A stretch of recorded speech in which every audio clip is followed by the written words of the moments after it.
bagian yang kedua ya, lanjutan dari materi yang pertama. Nah, sebelum kita mulai belajar, mari kita berdoa terlebih dahulu. Doa dimulai. Doa selesai.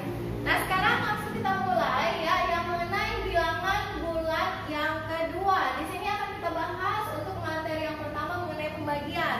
Kalau yang pertemuan pertama kita sudah membahas mengenai perkalian ya, kemudian untuk penambahan bilangan bulat negatif maupun positif, ya kan? Nah, kemudian nanti untuk subtopik yang kedua kita akan membahas mengenai aljabar, ya. Nah, sekarang kita lihat untuk pembagian. Masih ingat kalian dengan perkalian, itu kebalikannya adalah pembagian. Nah, untuk pembagian di sini kebalikan dari perkalian, di mana untuk pembagian dari bilangan bulat negatif di sini ada ketentuannya. Apabila ya positif, nilai positif dibagi positif, ini sudah pasti hasilnya positif, ya kan? Tapi kalau misalnya positif dibagi negatif, ini hasilnya negatif. Negatif kebalikannya ya, dibagi dengan positif, ini hasilnya negatif juga. Jadi sama ya. Tapi apabila negatif dibagi dengan negatif, ini hasilnya positif. Nah, ini harus kalian ingat. Sebagai contoh kita lihat di sini ya. Contohnya misalkan minus 21 dibagi 3 berapa? Ya. Jadi kalau dalam perkalian 3 dikali berapa sama dengan 20 minus 21. Seperti itu ya kan, jadi kebalikannya. 3 dikali berapa sama dengan minus 21, yaitu 3 kali 7. Karena di sini dia ada minusnya, maka di sini harus bernilai minus 7 ya. Jadi di sini jawabannya adalah minus 7. Karena di sini negatif dengan positif, maka di sini minus 7. Contoh lain kita ambil. Misalkan minus 64 dibagi dengan minus 8 sama dengan. Nah, kita lihat. Minus 8 dikali berapa sama dengan minus 64. Nah, seperti itu, ya kan? Jadi 8 kali berapa sama dengan 64? Yaitu 8 kali 8, ya. 8 kali 8 sama dengan 64. Nah, di sini minus, di sini positif, maka harus di sini minus. Maka minus dibagi minus hasilnya harus positif. Jawabannya adalah 8. Nah, seperti itu. Jadi sekarang kita masuk untuk subtopik kita yang kedua, yaitu operasi ya, operasi hitung ya, operasi hitung pada aljabar. Operasi hitung pada aljabar. Nah, apa itu aljabar? Aljabar ini adalah perhitungan dengan mengumpamakan sukunya itu dengan huruf. Ya, jadi nanti lambang dari di situ bukan angka, tapi digantikan dengan huruf. Itu disebut juga dengan aljabar. Nah, dalam aljabar kita lihat di sini yang pertama yaitu untuk perpangkatan. Yang dibahas di sini adalah perpangkatan. Nah, kalau misalnya dalam perpangkatan, ya, kalau misalnya di sini dibikin 2 pangkat 3, artinya bukan 2 dikali 3, bukan, tapi 2 dikali 2 dikali 2. 2-nya ini ada 3 kali, ya kan? 2 kali 2, 4 dikali 2, 8. Berarti 2 pangkat 3 nilainya adalah 8. Ingat, jangan salah, bukan 2 dikali 3. Kalau 2 kali 3, 6, ya kan? Tapi 2 pangkat 3 adalah 8. Nah, itu dia untuk dalam bentuk angka. Bagaimana dengan operasi hitung pada aljabar? Lihat untuk contoh yang berikutnya. Kalau misalnya di sini dibikin 2A pangkat 2. Ya kan, berarti di sini 2A-nya ada 2 kali. Nah, di sini sudah masuk untuk aljabarnya, ada suku A, ya kan, dengan angka 2. Jadi ada nilai suku A-nya. Nah, kita lihat di sini 2A-nya ini 2 kali. 2A dikali 2A sama dengan, nah seperti itu ya kan. 2 dikali 2 sama dengan 4. A dikali A sama dengan A kuadrat. Maka 2A pangkat 2 nilainya adalah 4A kuadrat. Seperti itu ya, Dek ya. Nah, sekarang kita lihat minus 4A pangkat 2. Ini artinya minus 4-nya harus dikali sebanyak 2 kali. Berarti minus 4A dikali dengan minus 4A. Nah, itu dia. A dengan A ini satu suku, berarti kita bisa kalikan. Minus 4 dikali minus 4 hasilnya positif. Minus kali minus hasilnya positif. 4 kali 4 adalah 16, berarti positif 16. A dikali A sama dengan A pangkat 2. Berarti hasilnya 16A kuadrat. Nah, dari sini bisa kita simpulkan ya, kesimpulannya bahwa ya kan 16A kuadrat artinya 16 ini adalah nilai dari koefisien A kuadrat. Nah, jadi 16 ini adalah koefisien dari A kuadrat. Ya. Kemudian 2A dan 2A ya seperti yang ini disebut dengan namanya suku yang sejenis. Nah, apabila suku yang sejenis ya kan ini tinggal kita kalikan saja dalam perkalian. Ya kan? Nah, tapi nanti kalau misalnya seperti ini ya, misalkan 2A dan 16A kuadrat ini dia suku yang berbeda jenis, ya kan? Suku yang berbeda jenis. Kenapa? Karena suku yang ini A, yang ini A kuadrat. Nah, ini dia bukan sejenis tapi berbeda jenis. Maka ini disebut dengan namanya suku yang berbeda jenis. Nah, ini dia untuk perpangkatan. Sekarang kita masukkan lagi untuk perkalian, ya. Yang kedua untuk perkalian. Nah, jadi kalau misalnya untuk perkalian langsung saja dia dikalikan. Oh, nggak bisa. Hapus. Lanjut aja. Sekarang kita masuk untuk yang kedua ya, dari operasi hitung bilangan penjabar yang mengenai penjumlahan dan selisih ya. Penjumlahan dan selisih atau pengurangan. Nah, jadi kalau untuk penjumlahan dan selisih ya, ini dapat dijumlahkan ya, dapat dijumlah atau diselisih atau dikurangi ya, atau dikurangi apabila dia suku yang sejenis.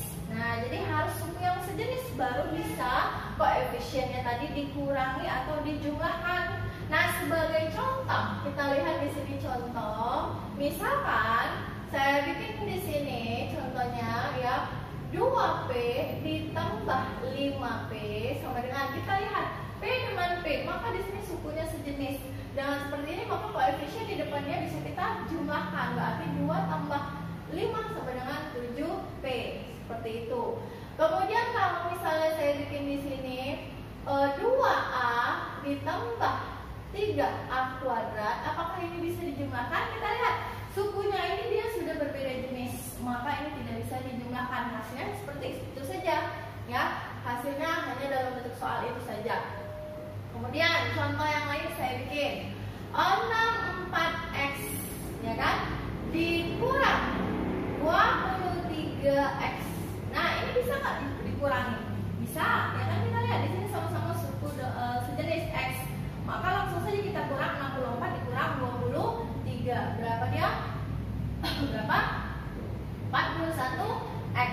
Maka nilainya adalah 41X. Contoh yang lain saya ambil 2A ditambah 3P kuadrat ditambah dengan 5A.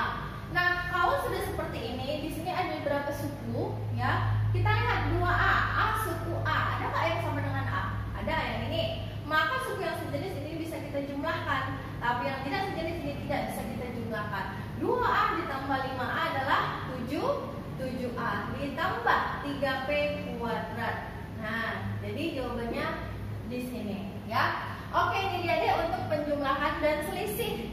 Sekarang kita lihat yang ketiga mengenai substitusi, ya. Substitusi aljabar.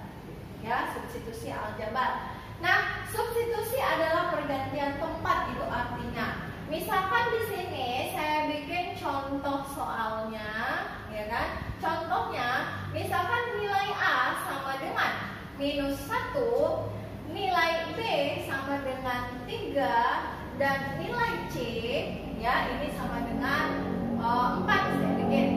Nah, tentukan harga, ya, harga atau nilai dari persamaan 2x ditambah 2x ya, 2A ya ditambah 3B ditambah C kuadrat. Nah, ini yang ditanya. Maka di sini kita tinggal masukkan saja nilainya, ya kan? Tinggal kita masukkan 2A ditambah 3B ditambah C kuadrat sama dengan nilai A tadi berapa? Minus 1, berarti 2 kali minus 1 ditambah 3 kali B. B-nya berapa? B-nya 3, masukkan 3 ditambah C kuadrat. C-nya berapa? 4, berarti 4 kuadrat. Nah, jadi 2 kali minus 1 minus 2 ya. Minus 2 ditambah 3 kali 3 9 ditambah 4 kuadrat adalah 16. Nah, minus 2 ditambah 9 berapa? Berarti hasilnya 9 kurang 2 yaitu 7. 7 ditambah dengan 16. 16 tambah 7 adalah 23. Berarti hasilnya adalah 23. Sekarang kita lihat contoh soal yang lain. Sekarang kita lihat untuk contoh soal pengantar kita ya. Nomor 1, 5 dikali minus 2 dikali 8. Kita lihat 5 dikali minus 2 berapa? 5 kali 2 10, karena di sini ada minusnya berarti minus 10. Dikali 8 adalah 10 kali 8 80, tadi ada minus berarti minus 80. Maka jawabannya adalah A. Kita lihat yang B, minus 5x sama dengan 125. Berapakah nilai x? Nah, x tadi dianggap sebagai koefisiennya ya kan. Nah, maka untuk menentukan x ini kali 5x dikali x itu dianggap kali di sini ya. Lawannya kali adalah bagi. Berarti caranya adalah x sama dengan 125 dibagi minus 5. 125 bagi 5 adalah 25, ya kan? 25. Karena di sini positif dibagi negatif hasilnya negatif. Maka jawabannya adalah negatif 25B.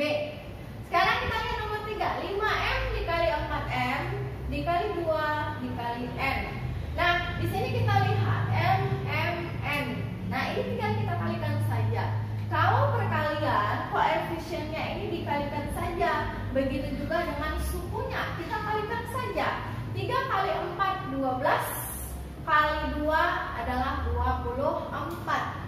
M dikali M adalah M kuadrat dikali N kali N. Jadi hasilnya 24M kuadrat kali N. Maka yang mana jawabannya? Yaitu jawabannya C. Ya.